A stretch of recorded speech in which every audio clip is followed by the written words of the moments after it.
excited to talk to you guys, and let me just tell you, you've heard some excellent science. I've been sitting in the audience going, wow, I'm not worthy to talk to these folks, because I really do come from a very practical approach. And I wanted to talk to you all today about it's not sustainable, because this was me in 2007, failing but trying. And it could say trying but failing, because I tried everything. Been obese since I was 3 years old, and I have failed at weight loss more times than most people would ever attempt. Until June 2013, when I tried low carb, high fat. Like many of you, I read Gary Taubes, and the appendix was an eating plan by Dr. Eric Westman at Duke University. I figured, Duke, he may know what he's talking about, right? And 2 weeks later, I knew that this was the way I would eat for the rest of my life. Now, I lost probably 75 pounds before I had a conversation with my doctor, and when he said to me, "You look great." I was complaining. I wanted to lose more weight. And he said to me, "Well, you look great. Your labs are phenomenal. I'm really excited, but I just don't know if you can sustain this." I had lost over 100 pounds when I went back to him, and he said to me, I was still complaining I wanted to lose 20 more pounds, still haven't lost those last 20 pounds, and he said to me, "You look great. I'm happy with where you are. Your weight is great. Just sustain it. I'm really worried you're going to gain the weight back." It was at that point that I broke up with him. I said to him, "You've been my physician for over a decade. During that time, I've been morbidly obese, well over 263 pounds. I finally found this that works for me. I've been doing it for a year. The only support you have is, can you sustain it?" And at that point, I looked at the chart on his wall by the drug company telling folks they need to eat carbohydrate to take their diabetes medication. And I said, if I can't trust you at that, what can I trust you with other areas of my health? And I said, it was amicable. I wasn't rude to him. I said, "You're a smart man, you're a good doctor, but I think it's time to find someone who can support what I'm doing." It wasn't just my GP. I went to my neurologist.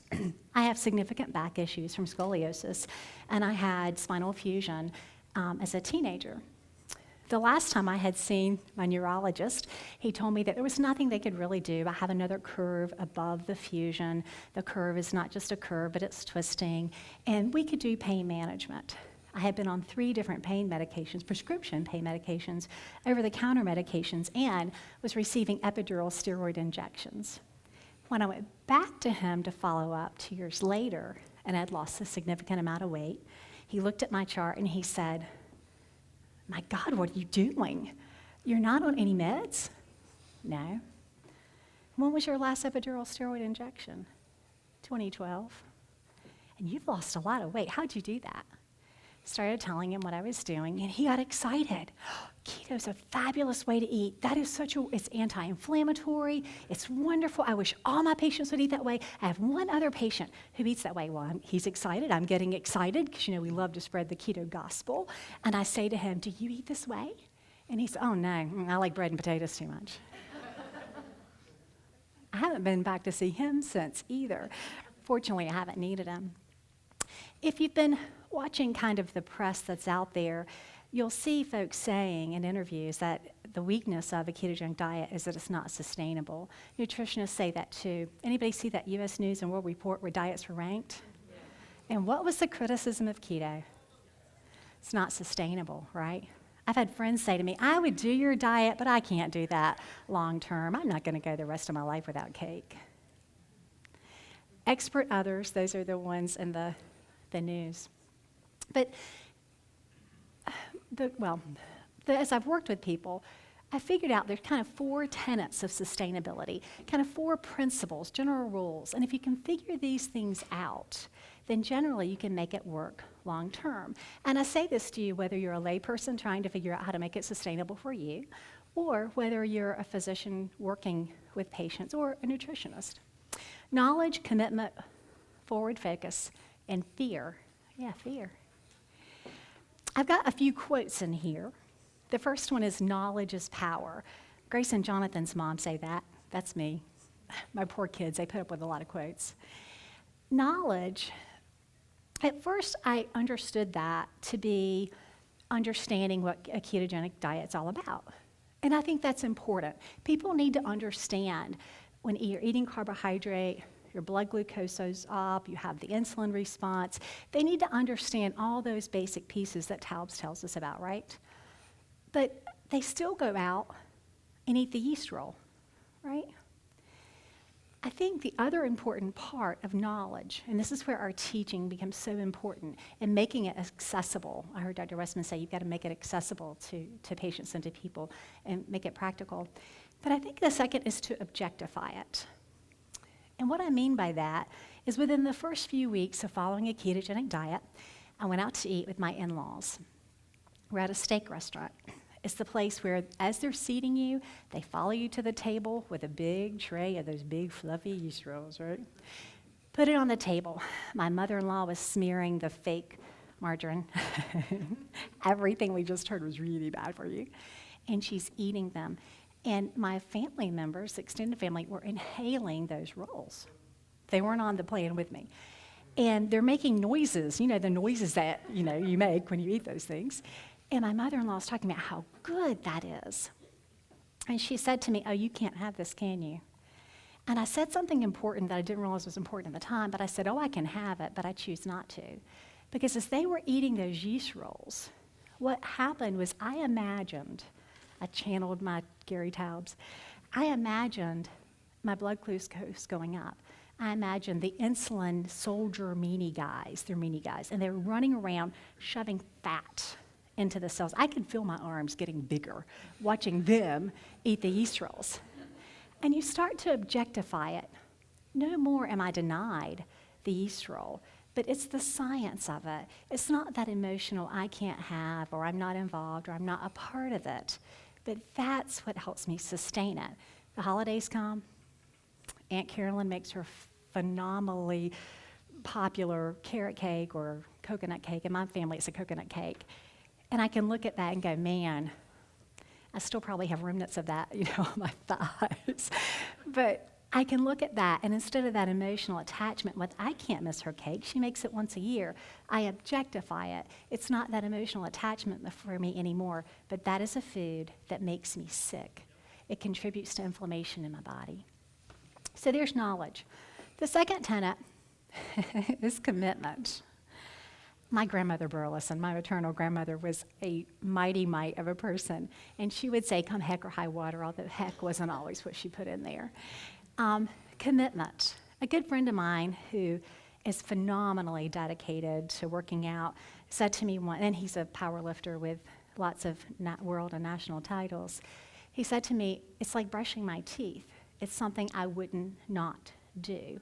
And I think to be sustainable, keto has to be that same thing too.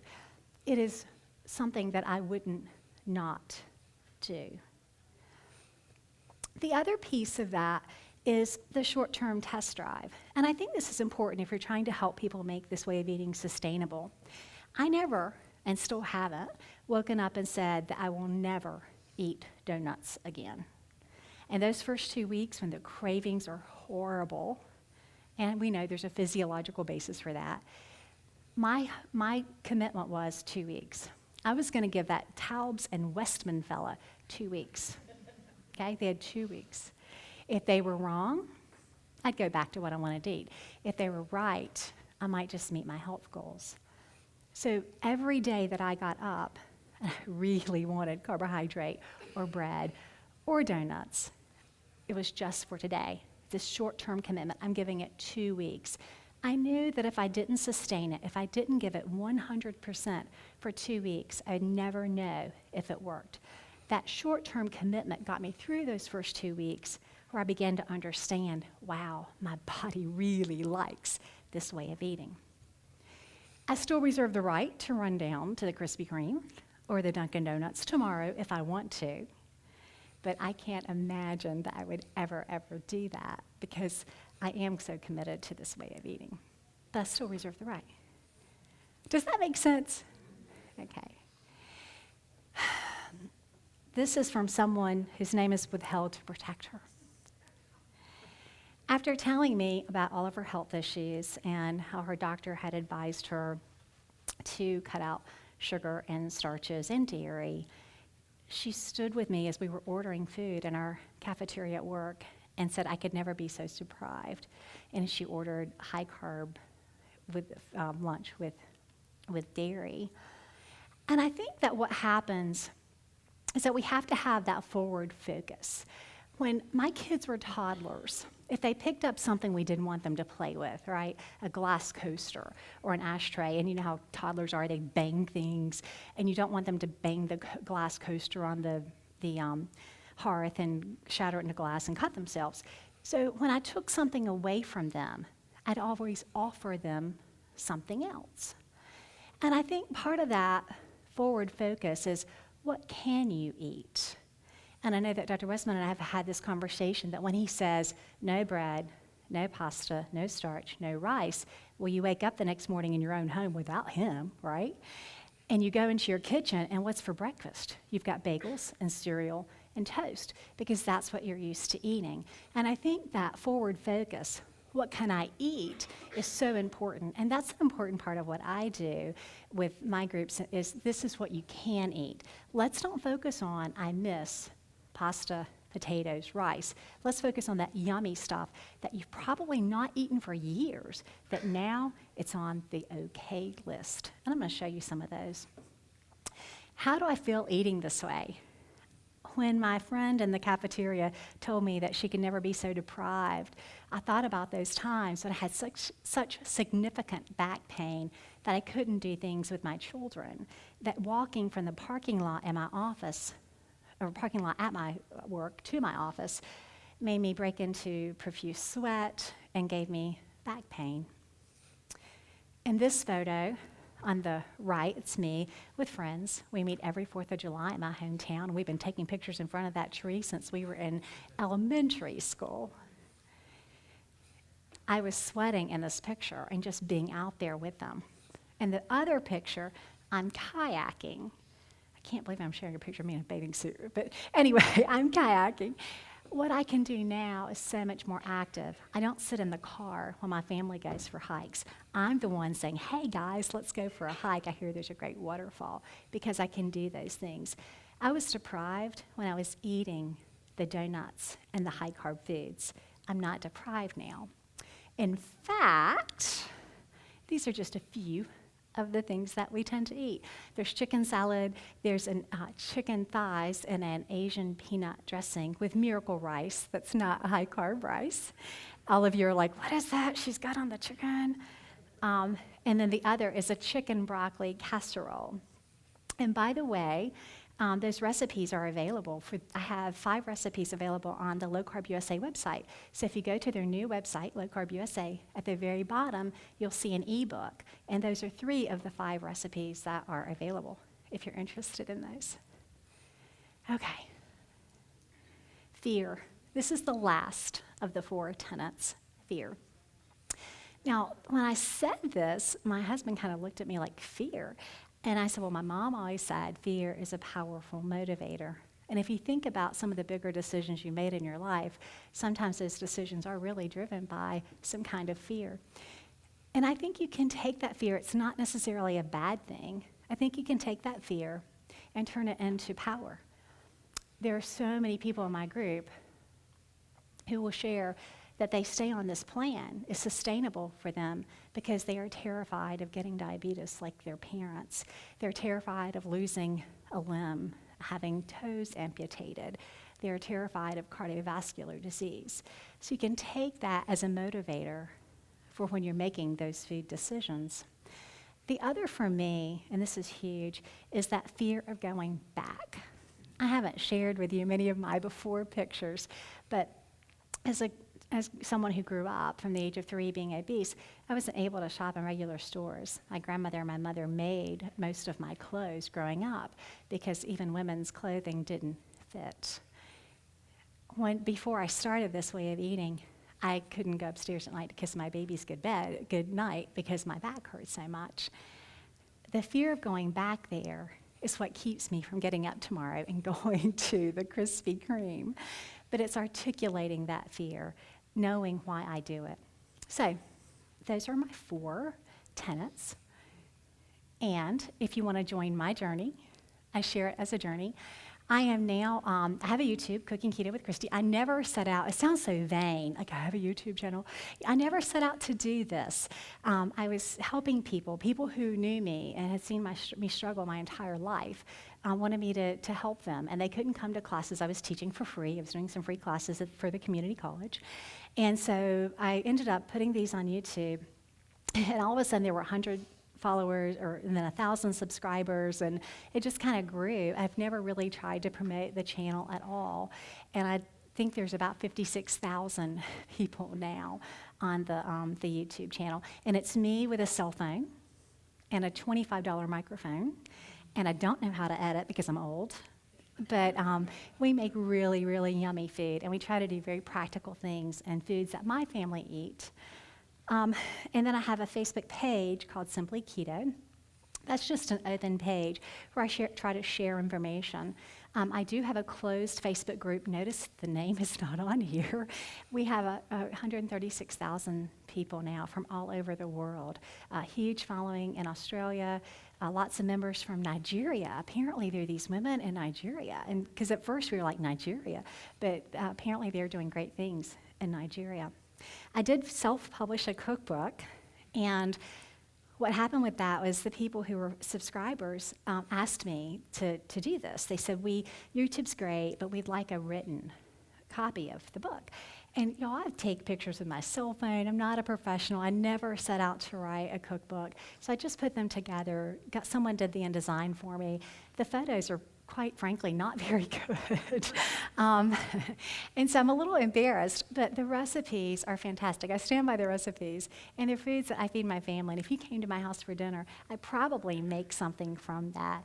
But that book went #1 on Amazon, again, without any promotion. People were like messaging me and saying, you need a hashtag and you should be doing this to promote your book. And I'm like, I don't know how to promote a book.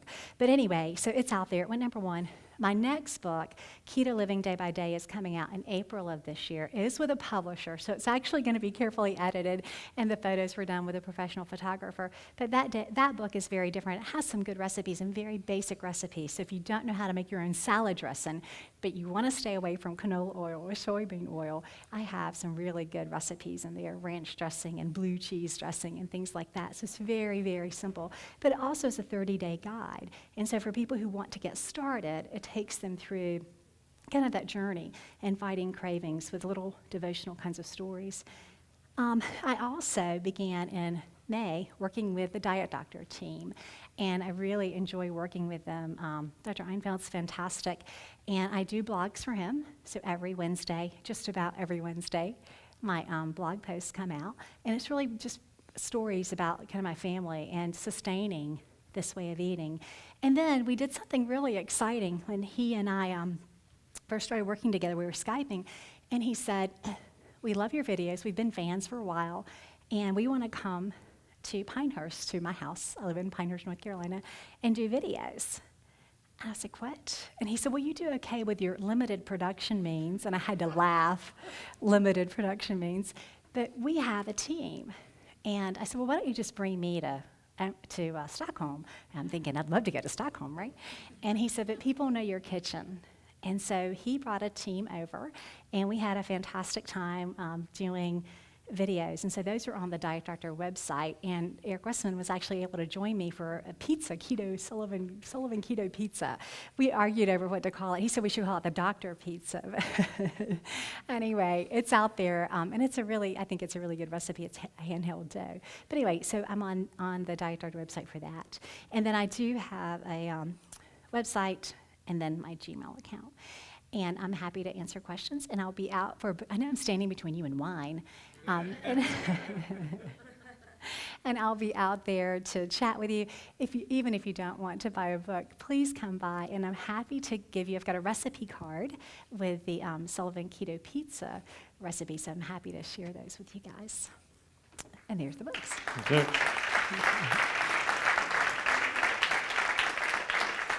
Okay, so if you have any questions, quickly you can ask them. Otherwise, we can go and drink some wine and get her to sign some books. So if anybody had any questions, or do we just want to go and sign some books? Here we go.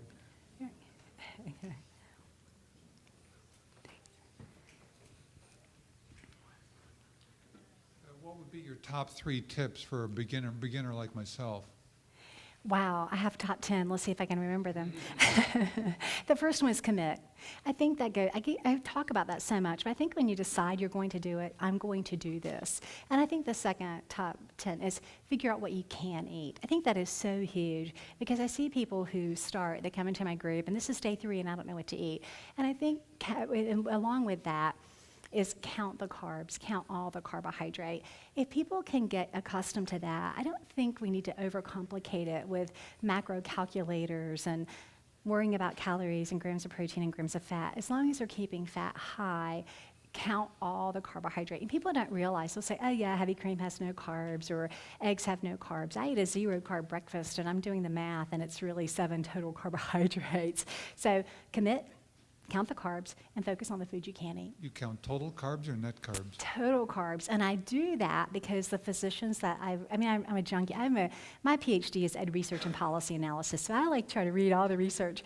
And the physicians that I followed have said, including Eric Westman, Sarah Halberg, they count total carbohydrates.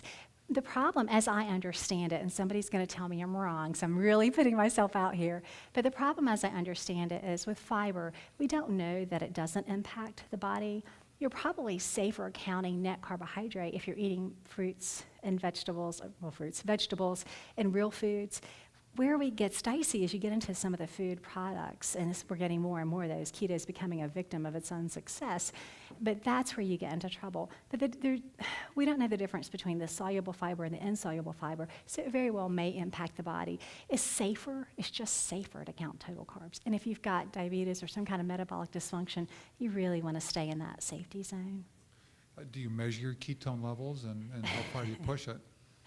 I have measured, and I'm sorry? Yeah, sorry, I was just going through the line. Oh, okay. Yeah. I do not. I have done that. But, it's interesting because the other day, a couple weeks ago in North Carolina, we rarely get snow. And so I'm driving home, and I'm on the road, 2-lane divided highway, pine trees everywhere, narrow lanes. And I'm grabbing my app to check, what's the update? Of course, I go to the National Weather Service forecast discussion because it's not enough just to see what they say. So I'm trying to read the forecast discussion, and I'm like, Kristie, you need to put that stinking phone down and drive. You're going to end up wrapped around a tree, and what would your grandmother tell you? My grandmother would tell me, watch the birds, watch the sky. There were certain things that she looked at to tell the weather. And I thought, put that phone down and look outside. And I put my phone down, and guess what? It was snowing. So there I was, putting all this stock into what was on my phone and what the meteorologist and what the science said. And I think we do that sometimes with ketones. What I really love for people to do is learn to trust their body. If you have a good ketogenic meal, you're not going to be hungry for at least 4 to 6 hours. If you're hungry before then, you probably need to look at what you eat. If you're starving the body of glucose, if you're not eating the carbohydrates, what choice do you have but to burn fat? Does it really matter my level of ketosis as long as I'm not dehydrated or I'm not type 1 diabetic or at risk? Is that important? And so often I'll tell people, buy bacon instead of chasing this, is people will wind themselves up worrying about it. Can it be a useful tool? And certainly if you were using a ketogenic diet therapeutically for medical purposes, absolutely, it probably would be important. But for someone who's really doing it just for general health benefits, I don't know that it's necessary. So, and you're welcome to tell me I'm wrong. Sure. I'm John, and I'd like to apologize for the phone call. But being a Gideon, they wanted me to take a church service. I apologize. You're fine. Are there any cooking instructions for a single person? Well, there's Match.com. I just bought that.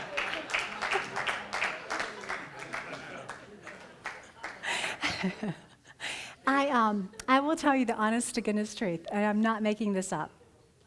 I, from time to time, will be in my own house, and I hear me talking.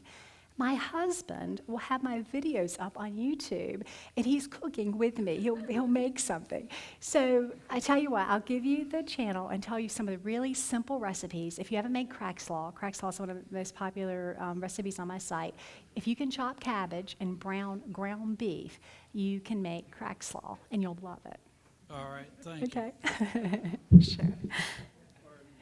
This is a great book, paging through it, Kristie, but Thank you. for folks like in more rural communities, some of the flowers are hard to get or they're super expensive. So are you having, there's a lot of volume of these flowers. Are you suggesting getting them online or, for cost, where are they getting like the almond flour, coconut flour, some of the different, there's Sure. like the fiber Right. supplements and stuff? That is a fantastic question, and I'll answer it in two ways. One, the almond flour and stuff is getting so much less expensive. When I first started this over 4.5 years ago, I ordered everything online, and I ordered from Honeyville. Sam's Club had almond flour for $3 a pound, and you can find it now at Walmart. The only thing that I use a lot of, I use oat fiber because it's pure insoluble fiber, and it gives an amazing texture to baked goods. And you can't find it. You have to order it online. It's $3.50 per pound from Nutrition. They have $5 flat rate shipping. I do not get, it's not an affiliation. I don't get anything from them.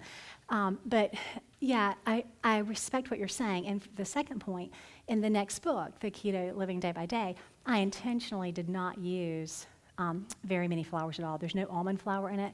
The only thing I use consistently that can be difficult to find is whey protein isolate. And I have a bit of a dilemma with that because whey protein isolate, as you know, is different from whey protein.